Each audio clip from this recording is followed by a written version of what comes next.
Bab 1657.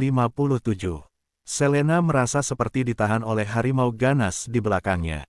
Kalau dia bergerak sedikit saja, harimau ini akan menggigit tenggorokannya. Markus, Selena tidak tahu apa tujuannya. Dia hanya bisa tetap dalam posisi ini dan tidak berani bergerak sedikit pun. Kalau dipikir-pikir, dia pernah menipunya dan Harvey juga punya dendam pada Markus karena Markus pernah menculiknya. Dengan gaya keras kepala yang dimilikinya, Markus selalu membalaskan dendamnya sehingga Selena tidak berani menantangnya. Sebaliknya, dia mencari topik lain. Apa sakit kepalamu sudah membaik? Seperti yang diduga, mata pria berotot yang bodoh ini langsung berbinar saat mendengar kata-kata ini. Kamu masih peduli dengan hidup dan matiku. Selena merasa lega karena melihat Markus masih mudah ditipu. Dia mengangguk, ya, lagian kamu kan pasienku. Meski aku meninggalkan resep obat sebelum pergi, aku nggak tahu seberapa efektifnya karena aku nggak merawatmu secara langsung. Markus menundukkan tubuhnya, bibirnya menempel di telinga Selena dan berkata, "Hei, penipu, apa kamu benar-benar peduli padaku saat kamu pergi tanpa menoleh ke belakang? Kamu pikir aku masih akan tertipu olehmu?" Selena hanya bisa berkata dengan tegar, "Mana ada. Kamu mungkin gak percaya padaku, tapi percayalah pada profesiku. Aku punya etika medis." Setelah Selena mengatakan itu, Markus berbalik. Kepala Selena bersandar ke dinding. Markus sangat tinggi. Dia mengangkat dagu Selena, memaksa Selena untuk mengangkat kepala dan menatapnya. "Tatap mataku dan katakan lagi, penipu." Selena menelan air liur. Aku punya etika medis." Markus mengusap pipi Selena yang lembut dengan tangannya yang kasar dan senyuman jahat terukir di sudut bibirnya. "Padahal wajahmu secantik ini, matamu bahkan bercahaya seperti ini, tapi sayangnya mata yang gak bersalah ini sudah 2 kali menipuku sampai membuatku bingung." Markus masih merasa kesal saat mengingat kembali masa lalu. Dia ingin memberi Selena kesempatan untuk perlahan-lahan beradaptasi dengannya. Siapa sangka gadis ini adalah seorang penipu. "Kamu dan Harvey sudah bercerai bertahun-tahun, aku nggak keberatan meski kamu punya beberapa anak, mereka semua bisa memanggilku ayah." "Manggil ayah kepalamu." Selena tidak tahan lagi dan berkomentar, "Aku hamil selama 10 bulan dengan susah payah dan melahirkan anak ini, kenapa dia harus memanggilmu ayah? Mana ada orang yang jadi ayah tanpa rasa sakit?" Markus menggertakkan giginya dengan keras. "Sialan, aku ingin sekali menggigitmu sampai mati. Aku sudah bersikap serendah ini, apa kamu nggak bisa memberiku sedikit perhatian?" Meski terlihat seperti sosok yang jahat dan menakutkan, kata-kata yang diucapkan sangat rendah diri. Kontras perbedaan ini terlalu kuat sehingga membuat Selena tidak bisa menahan tawa.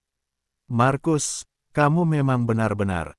Senyumannya yang seperti bunga persik yang mekar di bulan Maret menghapus semua amarah Markus dan membuat hatinya terasa hangat. "Aku kenapa? Kamu benar-benar imut." Ini pertama kalinya Markus mendengar pujian dari mulutnya. Meski bukan dipuji tampan atau ganteng, setidaknya itu adalah kata-kata yang menggambarkan pujian. Dia menyentuh belakang kepala Selena dan tersenyum, "Kamu benar-benar berpikir aku imut." Melihatnya tidak berbahaya sama sekali seperti ini, Selena mengangguk dan bercanda, "Ya, sayangnya nggak ada yang mencintaimu." "Selena, kamu pikir aku nggak berani mengusikmu? Beraninya kamu mengolok-olokku." Tatapan Markus berubah dalam sekejap. Ekspresinya menjadi sangat galak dan menakutkan. "Percaya nggak aku bisa membunuhmu di tempat tidur?" Bab 1658. Selena mengerutkan keningnya. Meski dia tahu Markus selalu kasar, dia tidak bisa begitu saja menerima kata-kata seperti ini dari pria selain Harvey. Bagaimanapun juga, Harvey berasal dari latar belakang yang baik. Dia bahkan tidak pernah mengucapkan kata-kata seperti ini di saat dia bersikap paling dingin. Pakai kata-kata yang baik. Selena memasang wajah serius. Selena tahu betul kalau Markus ingin bertindak, dia akan melakukannya 2 hari yang lalu. Markus juga sedang menunggu Alan mengeluarkan serangga sihir darinya. Oleh karena itu, setidaknya sekarang dia aman. Markus melihat kalau dirinya tidak bisa menakut-nakuti Selena. Dia pun melepaskannya dengan agak kecewa. "Kenapa? Semua orang juga gitu, kok. Cuma kamu yang terlalu peka kayak gini." Selena menatapnya dengan waspada. Kenapa kamu menangkapku waktu aku mencari putriku? Tanpa disangka, Markus menendang pintu lipat di dalam ruangan dan Winnie yang sedang duduk sambil makan yogurt buah terlihat di sana. Aku yang membuatnya sendiri. Aku nggak bisa menemukan kesempatan untuk berbicara denganmu selama beberapa hari ini, jadi aku minta bantuannya untuk memancingmu ke sini. Markus berdiri kaku di tempat. Ini pertama kalinya dia bersikap sangat rendah hati untuk menyenangkan seorang wanita. Selena benar-benar tidak tahu harus berbuat apa dengannya. Dia mendekati Winnie dan berkata, "Kenapa kamu bisa dibujuk olehnya?" Winnie memberikan isyarat karena orang ini bilang akan melindungi ibunya. Selena mengangkat tangannya dan mengelus kepala Winnie. "Makanlah, nggak apa-apa, kok." Markus menunjuk ke mangkuk lainnya. "Kamu juga makanlah. Aku membuatnya khusus untukmu. Ini adalah es yogurt buah yang bisa melancarkan pencernaan." Mereka bilang wanita suka ini.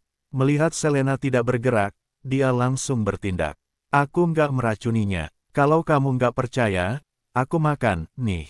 Selena menghela napas, berpikir kalau dia sedang berada di wilayah Markus sekarang, dan Harvey pasti telah membuat kesepakatan dengannya. "Markus, kenapa kamu harus begini? Sudah kubilang aku nggak akan menyukaimu. Menyukaimu adalah urusanku." Markus menatap Winnie. "Mungkin anak-anakmu ingin mengganti ayahnya." "Ya, kan, nak." Winnie tersedak karena terkejut oleh kata-katanya. Markus segera menepuk-nepuk punggung Winnie. "Jangan buru-buru, makanlah pelan-pelan." Selena segera memeluk Winnie saat melihat Markus memukuli Winnie. Markus hampir saja membuat Winnie tersentak dan terkejut. "Markus, kalau kamu nggak ada kerjaan, carilah seorang wanita dan punya anak dengannya untuk merasakan gimana rasanya menjadi seorang ayah. Jangan buang waktumu padaku. Aku nggak ngerti apa yang bagus dari Harvey. Apa kamu nggak bisa mempertimbangkanku? Meski itu cuma memberiku kesempatan." Selena menolak dengan dingin, "Enggak, aku sudah berencana untuk menikah lagi dengannya, jadi berhentilah berharap."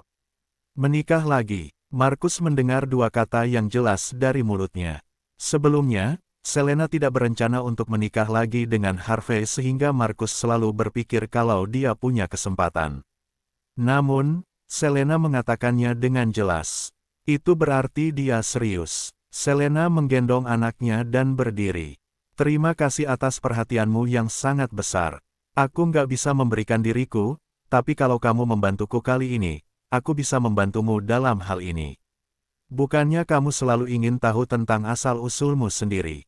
Kamu tahu, meski saat ini belum ada bukti yang pasti, kamu hanya perlu memberikan rambut atau darahmu, dan kebenaran akan segera terungkap." "Siapa keluargaku? Di mana mereka?" Selena berkata dengan tegas, "Kamu bukan ditinggalkan, tapi ditukar oleh seseorang. Seseorang telah mencuri hidupmu selama bertahun-tahun. Kalau tebakanku benar, ayahmu adalah Melvin, putra ketiga dari keluarga Davira."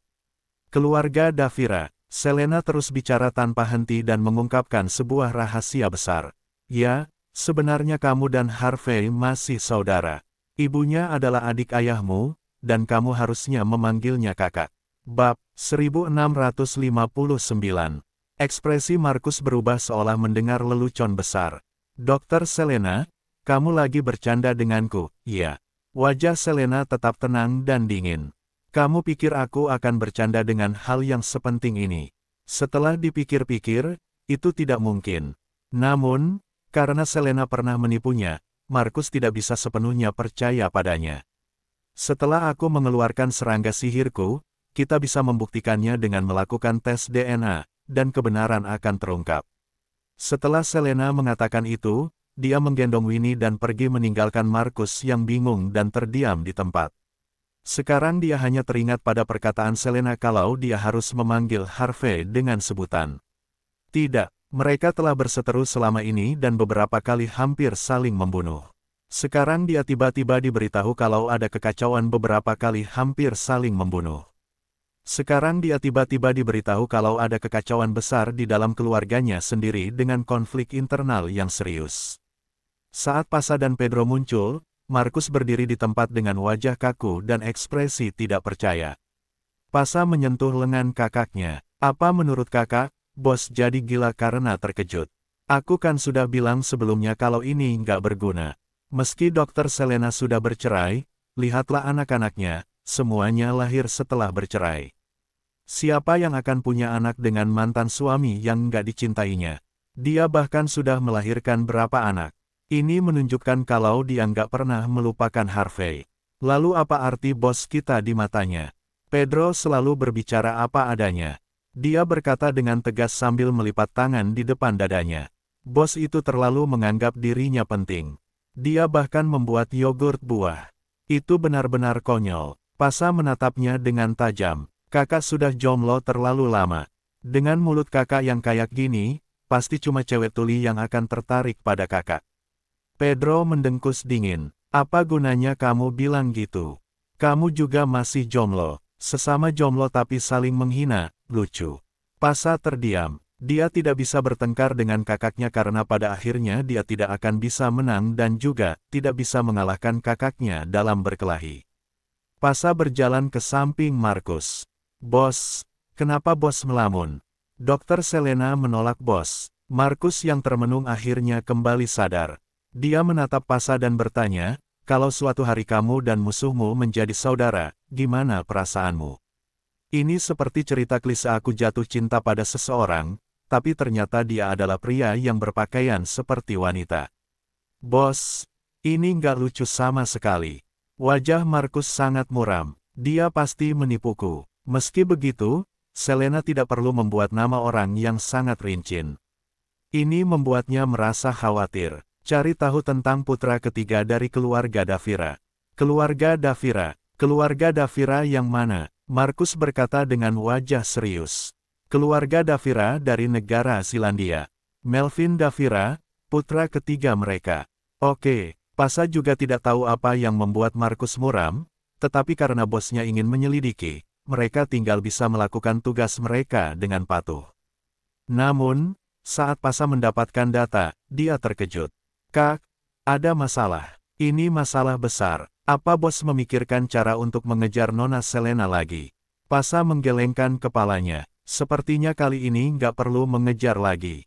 Markus mendekat dengan cepat. Sudah ketemu. Cepat berikan datanya padaku. Dia merebut tablet dari tangan Pasa dan gambar pertama yang muncul adalah foto Melvin. Pasa menggelengkan kepalanya dan berkata, apa jangan-jangan dia adalah ayah bos yang sudah hilang selama bertahun-tahun? Wajah dan matanya seperti jiplakan bos yang sempurna. Kedua orang ini punya fitur wajah yang mirip, tetapi Melvin punya kepribadian yang muram, berbeda dengan Markus. Markus melihat data-datanya. Istrinya sudah meninggal dan dia hanya punya satu anak, yaitu Alan. Kalau keluarga Bennett punya kucing palsu yang menggantikan pangeran, bagaimana dengan keluarga Davira? Bab 1660. Harvey mencari Selena ke segala penjuru. Dia merasa lega saat melihat Selena dan anaknya baik-baik saja. Kamu pergi kemana? Selena melihat Sira yang berdiri tidak jauh darinya sehingga dia mencari alasan dengan asal. Main sama Winnie sebentar. Barusan Alan bilang kalau Sira sudah sembuh, jadi serangga beracunnya bisa dikeluarkan malam ini. Akhirnya, Harvey menepuk bahunya. Tenang saja.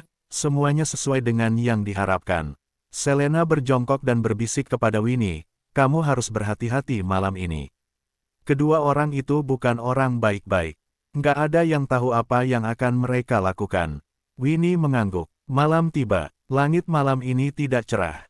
Awan hitam tebal menutupi bulan dan tidak ada satu bintang pun terlihat di langit. Sebagian besar penduduk di pulau ini sudah mematikan lampu mereka sejak awal. Hanya ada beberapa tempat bisnis dan pangkalan militer yang masih menyala. Terdapat cahaya lampu yang samar-samar di sekitar muara sungai sehingga menambahkan nuansa indah pada pulau ini. Pada malam seperti ini, Selena dan Sira duduk di tepi pantai. Terdapat sebuah kapal cepat yang berlabuh tidak jauh dari sana. Sira berkata dengan serius, menurut kesepakatan kita sebelumnya, kamu hanya boleh mengejarku setelah aku pergi selama 3 hari. Ya, ini berarti Sira mendapatkan surat jaminan hidup selama 3 hari. Namun, Selena pasti tidak akan membiarkannya pergi setelah apa yang dia lakukan kepada keluarga Bennett. Alan menatap Selena dengan tajam diikuti dengan peringatan, lebih baik kamu menepati janjimu. Ayo mulai. Selena tidak berniat banyak bicara.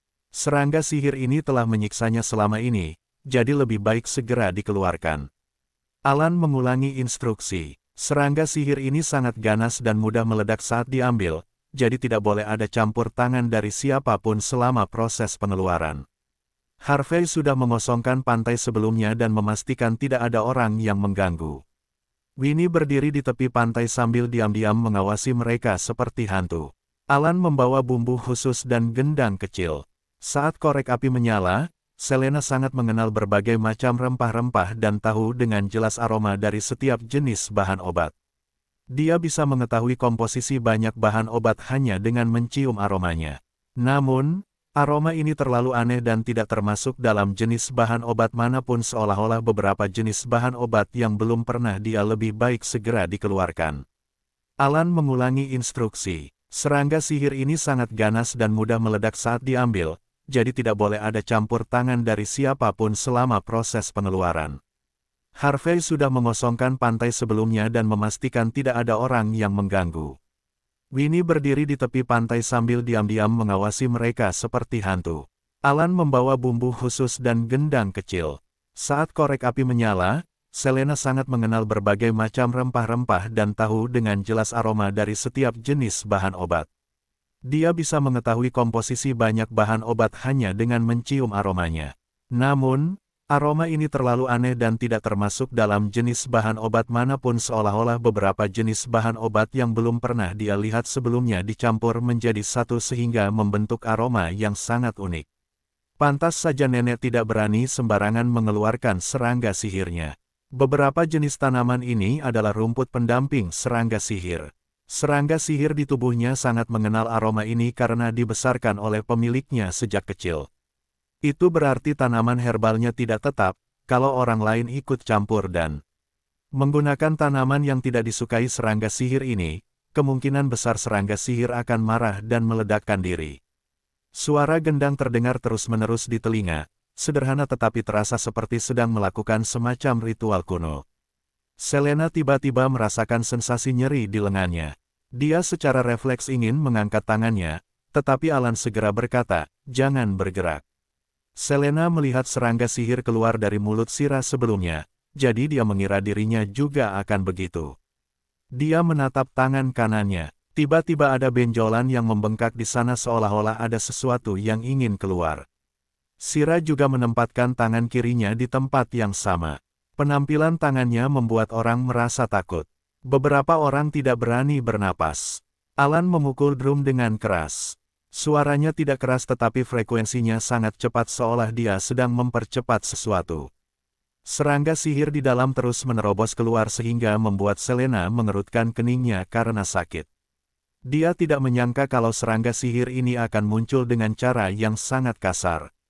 Sayangnya, dia tidak berani melakukan apapun dan bahkan tidak berani berbicara. Sira dan dia harus menahan rasa sakitnya. Dia menyadari kalau benjolan di kulitnya makin besar dan rasa sakit makin terasa. Pada detik berikutnya, serangga sihir keluar dari tubuh dan darah mengalir seperti mata air.